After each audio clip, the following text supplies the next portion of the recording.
जय हिंद प्यारे बच्चों, स्वागत है आपका अग्रवाल स्मार्ट क्लासेस में। आज हम क्लास 10th के लिए एक ब्रह्मास्त्र सवाल लाए हैं। ब्रह्मास्त्र जो कि आपकी तैयारी में 4 चांद लगाने का काम करेगी। जी हाँ बच्चों, आपकी तैयारी में 4 चांद लगाने का काम करेगी। आज तक यूट्यूब पर ऐसा कभी सवाल नहीं कराया गया। मैंने 10 सालों में जितने भी VVI प्रश्न हैं उस सारे प्रश्नों का एक खाका तैयार करके आपके सामने पेश कर दिया है। हाँ, बिहार बोर्ड 2026 में का आएगा SST में 99.99% यहीं से आने वाले हैं सवाल, जो कि सबसे ज्यादा VVI प्रश्न है क्लास 10th के लिए।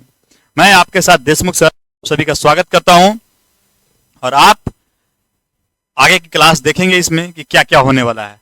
मैं आज यहाँ पे पार्ट 1 कराऊंगा और लाइव कक्षाएं आपके YouTube चैनल के माध्यम से आपके पास पहुंच जाएंगी।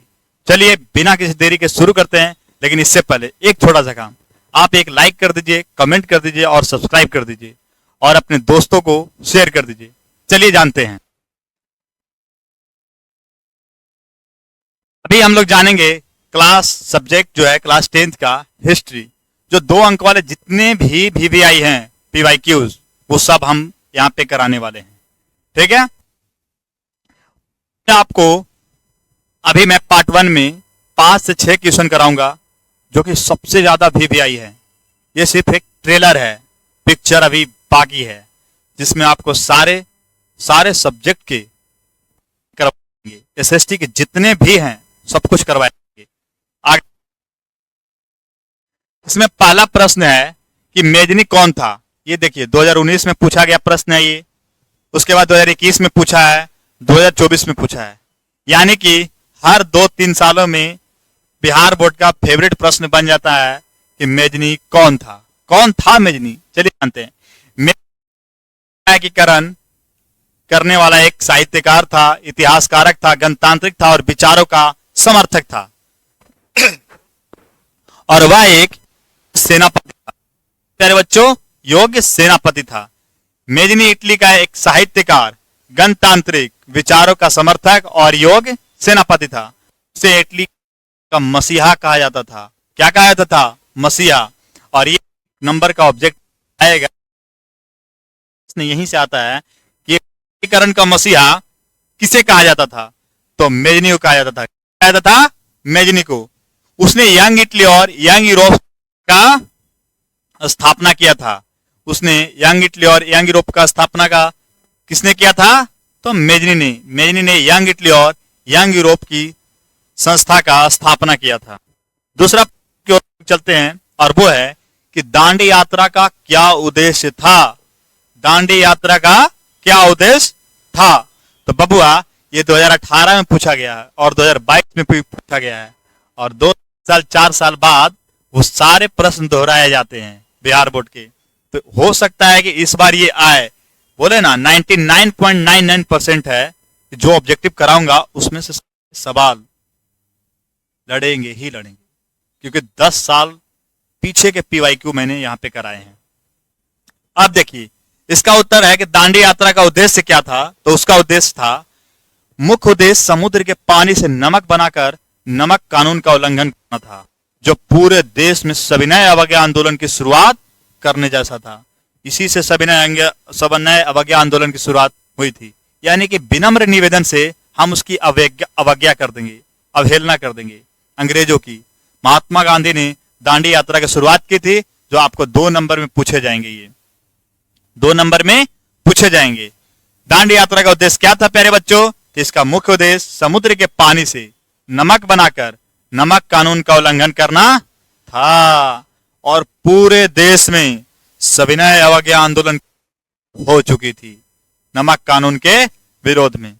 आगे हम लोग जानते हैं तीसरा प्रश्न, जो कि 2 नंबर के दृष्टिकोण से काफी महत्वपूर्ण है। जानते हैं कि औद्योगिकरण ने मजदूरों की आजीविका को कैसे प्रभावित किया। जी हाँ, मजदूरों की आजीविका को कैसे प्रभावित किया।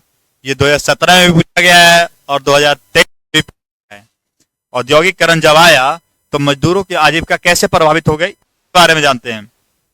देखो, जब भी औद्योगिकरण के आने से बड़े बड़े मशीनों का विकास होने लगा, बड़े बड़े शहरों में शहरें बनने लगी, कारखाने, और छोटे छोटे मशीनों का विनाश होने लगा, नष्ट होने लगा छोटे छोटे मशीन।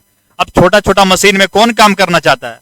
सब बड़े बड़े मशीनों के साथ जाना चाहेंगे और पैसा कमाना चाहेंगे, तो छोटे छोटे मशीनों का विनाश होने लगा। और छोटे छोटे मशीन कौन रखता था? अमीर या गरीब? जाहिर सी बात है, जो कम पैसे वाले थे वो लोग। तो मशीनों के आने से कुटीर उद्योग बंद हो गए। कुटीर मतलब छोटा, कुटीर मतलब क्या होता है? आने से कुटीर उद्योग बंद हो गए, जिससे मजदूर बेरोजगार हो गए। जो मजदूर थे वो छोटे छोटे जो उद्योग थे उसमें लगे हुए थे, और जैसे ही औद्योगिकरण हुआ तो छोटे छोटे कुटीर उद्योग सारे बंद हो गए और मजदूर बेरोजगार होने लगे। उन्हें कम वेतन पर गंदी बस्तियों में रहना पड़ा। समझ रहे हो? उनको पैसा और गंदी बस्तियों में उनको रखा जाता था, रहना ही पड़ा उनको। और काम की बहुत दयनीय हो गई, काम की स्थिति उनकी दयनीय हो गई, काम अच्छा मिल नहीं रहा था और कम वेतन भी दिया जा रहा था। तो ये था प्यारे बच्चों तीसरा प्रश्न। कितना था? तीसरा प्रश्न, जो कि बहुत ही VVI है, वेरी वेरी इंपॉर्टेंट। आगे हम लोग स्लम कैसे? स्लम मतलब होता है एक ऐसा जगह जहां पे बहुत सारे भीड़ भाड़ वाले लोग रहते हैं, जैसे झुग्गी झोपड़ी, झुग्गी झोपड़ी भी निकलता है। तो जानना है कि स्लम 2016 में पूछा गया है और 2020 में पूछा गया है। तो इसका उत्तर जानते हैं हम लोग। औद्योगिकरण के दौरान जब मजदूर काम की तलाश में, किसकी तलाश में? काम की तलाश में। औद्योगिकरण के दौरान जब मजदूर काम की तलाश में शहरों में आए, कहाँ है बच्चों? शहरों में आए, तो उनके रहने के लिए जगह की कमी थी। जब गांव के लोग शहरों में आए मजदूरी करने के लिए, तो उनको रहने के लिए जगह की कमी पड़ गई। वे कारखानों के पास छोटे, तंग या गंदे स्थानों पर रहने लगे, जिसे स्लम कहा गया। जिसे क्या कहा गया? स्लम। अब कारखाना पास में है और हम दूर रूम ले लिए और पैसा भी कम मिल रहा है, शहर में आ गए हैं, तो ऐसे जगह पे रहना तो मजबूरी हो जाएगा ना, कि कारखाना भी दूर ना पड़े और हम कारखाने तक आसानी से भाड़ा के लिए पैसा भी ना लगे। इसीलिए वो कारखानों के बगल में ही रहने लगे, गंदी बस्तियों में रहने लगे, और धीरे धीरे स्लम का विकास ऐसे हो गया। तो औद्योगिकरण के दौरान जब मजदूर काम की तलाश शहरों में आए, तो उनके रहने के लिए, किस लिए? रहने के लिए।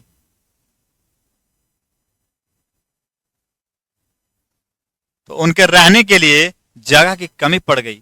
वे कारखाने के पास छोटे, तंग और गंदे स्थानों पर रहने लगे, जिसे क्या कहा गया? स्लम। जिसे क्या कहा गया? स्लम। नंबर तो जानेंगे सर्वहारा वर्ग किसे कहते हैं। जी हाँ प्यारे बच्चों, सर्वहारा वर्ग किसे कहते हैं। ये 2018 में पूछा गया है, 2021 पूछा गया है और 2024 में पूछा गया है। कब कब पूछा गया ये सर्वहारा वर्ग? 18, 20, और उम्मीद है कि 26 में पूछेगा ही पूछेगा। तो इसका उत्तर हो जाएगा समाज का वह वर्ग, समाज का वह वर्ग जिसमें गरीब, किसान, मजदूर, आम श्रमिक और आम गरीब लोग शामिल होते हैं, उसे ही सर्वहारा वर्ग कहा जाता है। सर्वहारा वर्ग किसे कहा जाता है? जिसमें किसान, मजदूर, गरीब लोग शामिल होते हैं, उसे क्या कहा जाता है? सर्वहारा वर्ग कहा जाता है। मार्क्सवाद के अनुसार वर्ग पूंजीपतियों द्वारा शोषित होता है। जो पूंजीपति लोग हैं वो लोग गरीब का शोषण ही करेंगे, किसान का शोषण करेंगे, मजदूर करेंगे। तो मार्क्सवाद कहता है कि पूंजीपतियों द्वारा सर्वहारा वर्ग का शोषण होता है, सर्वहारा वर्ग को शोषित किया जाता है। यह था 5वां प्रश्न। और 1-2 हम लोग देख लेते हैं, इसके बाद आपको सारी कक्षाएं लाइव उपलब्ध होंगी, तो जुड़ना ना भूलें। और